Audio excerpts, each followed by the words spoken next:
many women start trying to conceive right after they stop taking birth control. However, there are a few critical things that we do need to take into account before we start trying to conceive after coming off of the pill. In fact, ignoring these critical pieces could lead to fertility issues down the road, but with my help, we can get in front of these issues and help balance your body so that you can get pregnant naturally. In this video, I'm going to walk you through 4 different fertility issues that can result after coming off of the pill and what you can do in order to rebalance your body and ultimately get pregnant faster. So if you're struggling to conceive after coming off of the pill, then definitely grab a pen and a notebook and take notes, because what I'm about to share with you is going to change the trajectory of your fertility journey forever. Hi, welcome back. My name is Desha, and if you are new here, my soul's purpose is helping women who are struggling and burnt out in their fertility journey take back their power, heal their body, and not just get pregnant, but ultimately become the next version of themselves that they desire to be. So if that sounds like something that you want to be a part of, hit the subscribe button below and join the movement. Now, we're going to be talking about how to restore your fertility after coming off of the pill. And a little fair warning, if you do have this kind of discussion with your traditional fertility doctor, he might not be on board with supporting you on this sort of transition from coming off of the pill, because she might not believe that the pill has anything to do with fertility challenges down the road. And unfortunately, that's just the way it is, but it's a big reason why I have started my channel, is to get you this kind of information so that you can take back your power and ultimately heal your body and conceive in the way that you desire. Because here's the thing, the pill does a lot more than prevent pregnancy.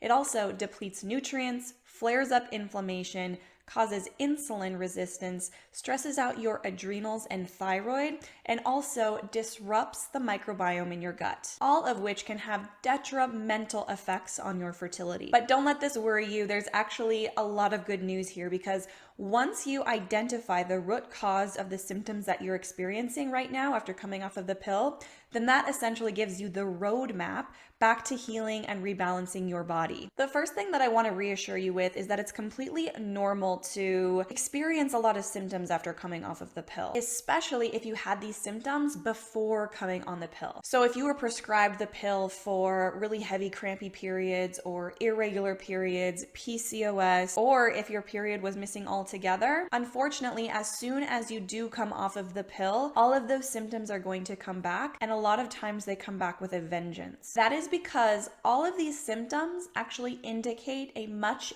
deeper imbalance, and we call this a root cause. So when your doctor prescribes you the pill, all she's really doing is masking the symptoms without actually helping you get to the bottom reason of why. Because here's the thing, your body never makes mistakes. It's never rebelling against you. It's simply doing the best that it can with your inner and outer environment, with the thoughts that you think, the emotions that you feel, the nutrients that you're ingesting, the nutrients that you're not, stress and toxins that you are exposed to. It is taking all of these environmental inputs and doing the absolute best it can to keep you healthy and balanced. And when it doesn't have the right resources, that's when things get imbalanced. And that's when we start to see physical symptoms show up on the surface level of our body. So I know it can be really frustrating that your body is speaking really loud and clear right now in terms of its physical symptoms, but just think about it. It has been suppressed for a really, really long time, and now it is finally being heard. It's finally being able to express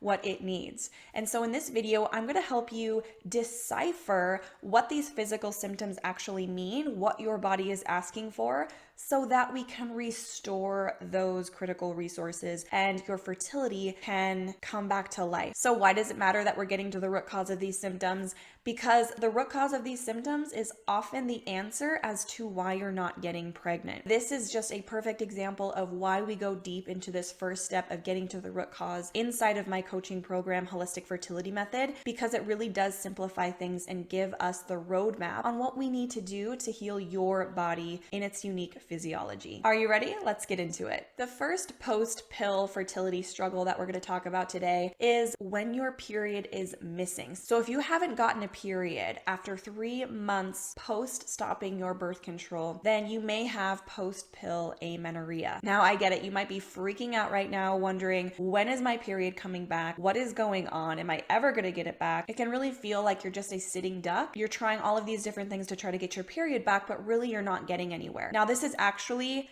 very normal. In fact, a study showed that on average, it takes about 9 months for a woman to get her cycle back after quitting birth control. That is because of the effects of the synthetic estrogen inside of the birth control pill, and that it can be lingering around in your body, throwing off your ovulation and your ability to get your cycle back. But the good news is that it is possible to actually cut this time in half through the post-pill protocol that I take my clients through. For example, one of my clients wasn't getting her period after a year after quitting her birth control. 2 months after we took her through this protocol, she got her period back, and she actually ended up conceiving on the first cycle that she got back. This is what is possible when we work with your body and we give it exactly what it needs. So why do we care if you have your period back in terms of fertility? Well, if you're not getting your period, then you're not ovulating, and we need to be ovulating in order to release an egg for it to be fertilized in order to get pregnant. In fact, I talk about ovulation being one of the 3 key ingredients that you need for optimal fertility. So you'll want to make sure to watch that video straight away after this one to make sure all of your bases are covered. So if your period is missing after coming off of the pill, there are a number of steps that we need to make in order to completely reverse the effects, but I'm going to give you the most important step right now so that you can take action right away. The most potent step that you can take right now is to support your liver. Ever since you've been taking the pill, your liver has been working overtime in order to process those synthetic estrogens through detoxification pathways like conjugation and methylation. The reason why estrogen needs to go through these detox pathways is because once it is utilized in the body,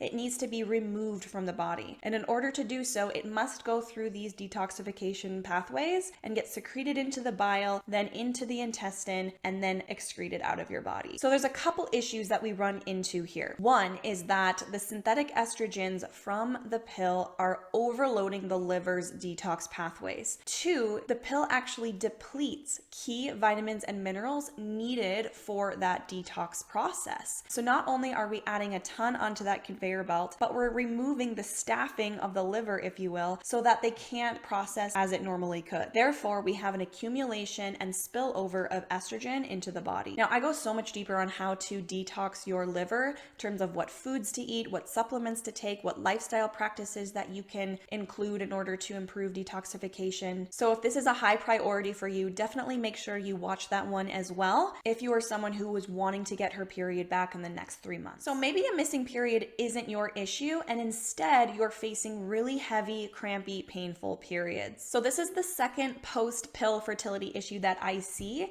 and that is you're getting your period back after the pill, but it is really heavy, it is really crampy, it is really painful. Now, this is really common because a lot of times women get on the pill, they're getting on it in order to suppress these symptoms. Again, our doctor is prescribing birth control for other reasons besides just contraceptive, and this is one of the top reasons why. So the reason why this matters is that if you have had these heavy, crampy periods before you've gotten on the pill, and now you've come off the pill and all of these symptoms have returned, then that likely means the pill was just masking an underlying hormone imbalance for months, years, decades, however long you've been on the pill. So be prepared for things to get a little bit ugly, but only if you do nothing that I show you in this video. The really great thing about hormone imbalances that are occurring in the body is that they're always happening for a reason. And when we get down to the bottom of that why, the root cause, then we can give your body what it needs in order to rebalance itself and the symptoms go away. So what is the hormone imbalance that is responsible for these heavy, crampy, painful periods? Oftentimes it is called estrogen dominance. Estrogen dominance just means that there is an excess amount of estrogen in your body. Now, there's another way that you can get these symptoms, and it's called relative estrogen dominance. And that is when you have a perfectly normal amount of estrogen in your body, but you don't have an adequate amount of progesterone in order to balance it. So I always like to picture a seesaw of estrogen and progesterone. And if you don't have enough progesterone, then it appears that we have a lot of estrogen in the body. That estrogen binds to receptors in the body and acts like estrogen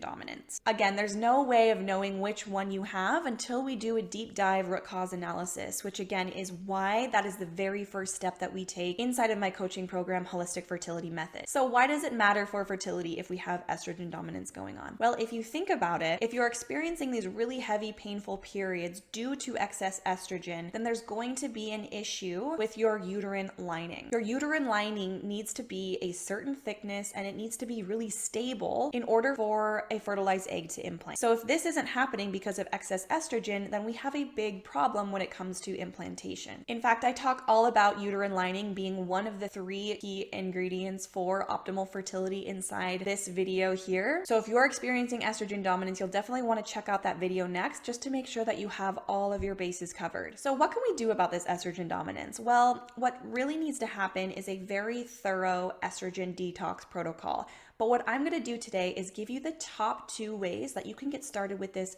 right now and literally see results by the end of this cycle. Now, before I get into these steps, it's going to be really important to know the context of how estrogen dominance even happens in your body. Estrogen dominance occurs when there is an increase of exogenous estrogens coming into the body and a decrease of estrogens being able to get out of the body. This happens when we are exposed to a lot of exogenous estrogens from our food, pollution, pesticides, personal care products, plastics, and then we're not getting a lot of phytonutrients in our diet that contain the components needed in order for detoxification to happen in your body. So instead of getting this beautiful balanced process, we get overwhelmed by this estrogen coming into the body and then no way to get it out. Thus, it accumulates in your body. And when these estrogens accumulate in your body, they react with estrogen receptors that are all over your body, causing things like water retention, headaches, sore breasts, PMS and acne, and of course, heavy, crampy, painful periods. So knowing this, what we want to do is decrease the amount of estrogen coming in and increase your capacity to detox estrogen, rebalancing that equation. So the very first thing that you want to do is support your liver. We just talked about this in the previous fertility issue after coming off of the pill, but it's so important because of those same reasons that we talked about. The pill increases the amount of estrogen onto your body while depleting key nutrients and minerals needed in order to detox estrogen from your body. The other thing that I want to add on here is making sure you're getting enough fiber in a day. 25 grams minimum, 35 to 45 grams of fiber per day is actually where you'd want to be. And the reason why this is so important is because estrogen detoxification comes in 3 phases. 2 phases are in the liver, but the 3rd phase is actually in the gut. So if you get your liver working beautifully, excreting this estrogen into your gut, but then you're not pooping on a regular basis, then that estrogen is just going to be reabsorbed back into your circulation in your gut. So a good rule of thumb is making sure you're having 1 bowel movement every single day. And if you're not, increase that fiber to about 35 to 45 grams per day in order to go every single day. So the second thing that you can do to reduce estrogen in your body is reduce the amount of exogenous estrogen coming into your body. Exogenous estrogens just means external environmental estrogen coming into your body. The top 2 sources that we get estrogen from our environment is our food and our personal care products. So from our food, the number 1 being alcohol. Now, before you roll your eyes, I know, but 1 drink of alcohol actually increases your estrogen circulation by 10%. That's a lot of estrogen.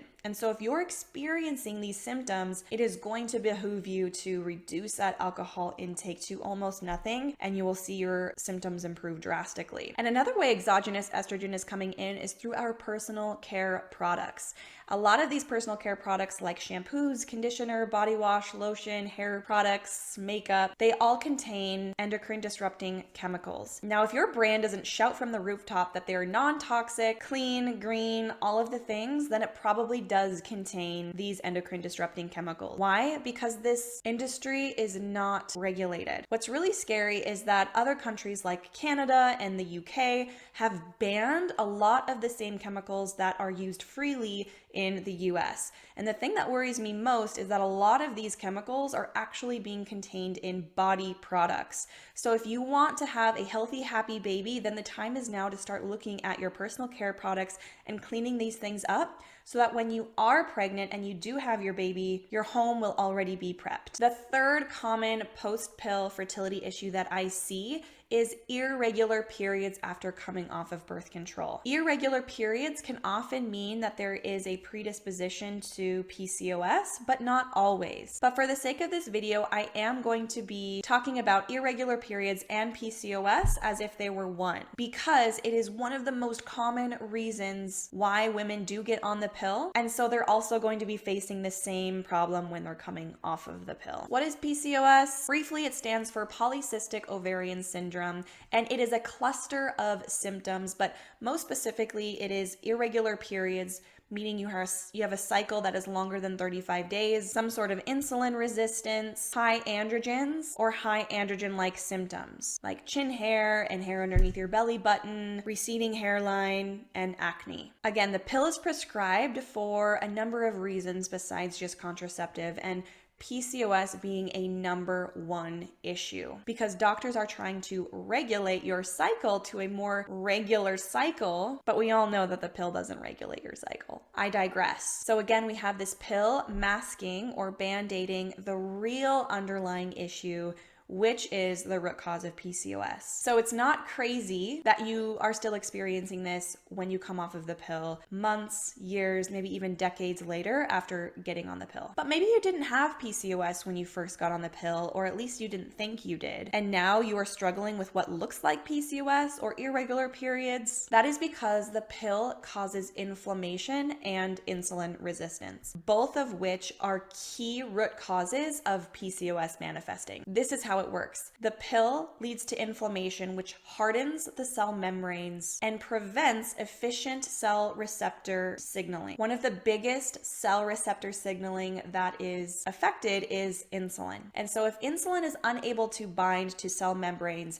then that means sugar cannot get from the bloodstream into cells. And that means sugar will start to accumulate in the bloodstream. Your body really doesn't like when sugar accumulates in the bloodstream. So it increases the amount of insulin that pancreas secretes, which increases the overall insulin in your body. Why does this matter? Well, insulin actually causes structural issues on the ovary itself, causing it to produce more testosterone instead of estrogen. And this is why your ovulation gets delayed, because your ovaries are too busy making testosterone and they aren't receiving the right signals in order to make estrogen, which is required for ovulation. So not only are you not ovulating, but now you have all of this testosterone in your body, which leads to things like the hair loss, the oily skin, the acne, the chin hair, and other body hair. In fact, this phenomenon is called post-pill PCOS. Now, this is obviously really important to heal the root cause of this post-pill PCOS, because if it's interfering with your ovulation, then it's interfering with one of those key ingredients for optimal fertility. So if this is you, you're definitely going to want to check out that video where I talk about the 3 key ingredients for optimal fertility, and just make sure you have all of your bases covered. Because another issue that women experience with PCOS is low progesterone, which then is going to affect your uterine lining too. So definitely put that on your to-do list to watch next. Now, not to make things more confusing, but there are actually 4 different kinds of PCOS out there, which means that there are 4 different root causes to each one of those types. And again, that is why it is so critical to do a deep root cause analysis before you do anything in your fertility strategy, so that you know exactly what is going on in your body, what's missing, what you need more of, where are the gaps that we need to fill, so that your body can balance itself and become optimally fertile. So the biggest thing that you can do right now in order to get a head start on healing the root cause of PCOS is insulin resistance. And no, we don't need a medication, and no, we don't need a bunch of supplements, but the very first thing that you should start to do is to play around with your nutrition. Now, a lot of you here that have been in the PCOS world have probably been told that you need to do keto. You can only eat 20 grams of carbs a day. Reduce your carbs, exercise, do all of these things. But time and time again, when women are coming into my program, having done this in the past, they're actually in a worse place. They're in a worse place with their relationship with food, with their body. They're depleted of energy. They're depleted of carbohydrates, which are necessary for proper thyroid function and ovulation. And it's just absolutely not necessary. It's so restrictive. And I always say, start with the end in mind. Stay consistent with a nutrition strategy that you will stay consistent with through the end of time. So if you aren't going to stay consistent with the keto diet through pregnancy, through postpartum, through your entire life, then I don't recommend starting it now just to get pregnant. It will only end in failure. Now, I know there are some women that are going to have success with this, and that is amazing. But what I am saying right here is that it is not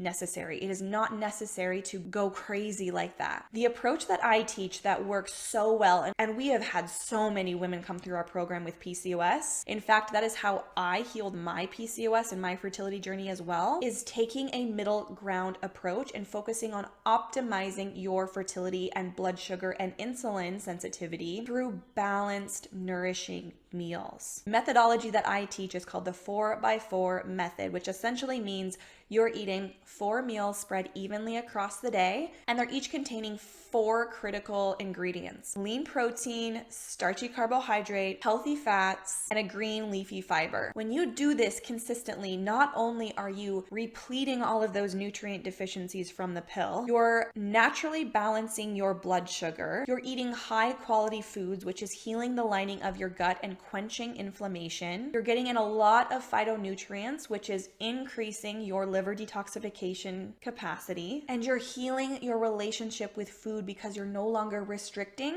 and you've shifted your intention around nutrition towards nourishing. And that makes the world of difference. Okay, so what if none of those apply to you and your period is actually really regular after coming off of the pill, but you're still not getting pregnant, or perhaps you've experienced a chemical pregnancy or miscarriage or even recurrent miscarriage? If this is you, we still want to take those steps that I mentioned above just to make sure that we have effectively detoxed from the pill, supported your liver detoxification pathways, balance your underlying hormones. But once you do that, you're gonna wanna make sure you have all 3 of the fertile ingredients you need for optimal fertility. It's really easy to miss any one of these ingredients, and I go deep into how to know what ingredients you're missing in this video right here. So if that's you, click over to that right now. You're gonna wanna take lots of notes, and I am confident that you are going to find the answer within that video. I hope this was so enlightening for you, and obviously there is so much that you can do to support your body, especially after coming off of the pill. So let me know if you have any questions below. Thank you so much for watching and subscribing, and I will see you next time.